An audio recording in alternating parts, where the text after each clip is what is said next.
Just before midday in North London, the police caught up with the mistakenly released sex offender Brahim Kaddour-Cherif.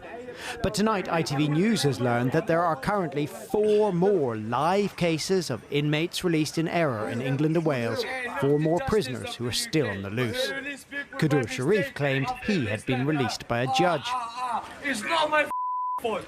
They released me legally. The judge, he told me you are released on bail.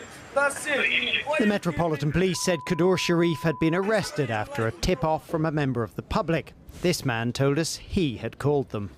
Straight to call 999. They'll come quick. I'll give him location. He's in Finsbury Park. This and that. Boom. And they get backed. And they get arrested. Following the voluntary return to Wandsworth Prison of William Smith, filmed by ITV News yesterday, that completes the return of the 2 most high-profile prisoners to have been released in error. These mistakes are rarely publicised, but they number in the hundreds. Well, I share people's anger and frustration at the number of prisoners that are being released by accident. This has been going on for years, and it's happening because we've got a paper-based system, not a digital system. It is true that releases in error are not new. There were a few dozen each year until recently. That rose to 115 in 2023-24, but then more than doubled to 262 in the most recent year. It's thought the government's emergency early release scheme, designed to ease the prison's crisis, led to the additional mistakes. Our revelation tonight that another 4 mistakenly released inmates are still on the run increases the political pressure. It's absolutely shocking to hear yet more prisoners have been accidentally released and are at large. And we're talking about potentially dangerous prisoners that have been released here in error. It's even more shocking, I think, that the media are the ones that are revealing this news.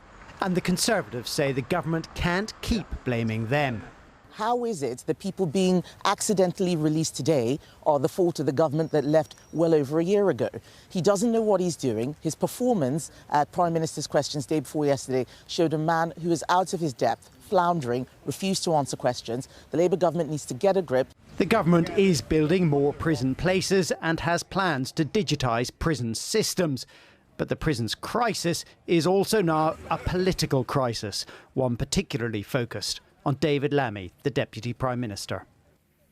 So we'll just pick up with that point, Carl. It's been a tough week for David Lammy. Where does it leave him tonight? Well, his position is severely weakened.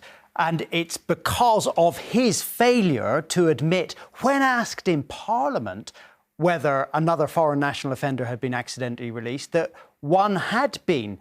And that has made this all about him. Now, of course, the prison's crisis has been building for years and years. I mean, even if you take the cases of the 4 outstanding people released by accident that are still being sought that I revealed earlier, I mean, some of those cases go back to before the last election.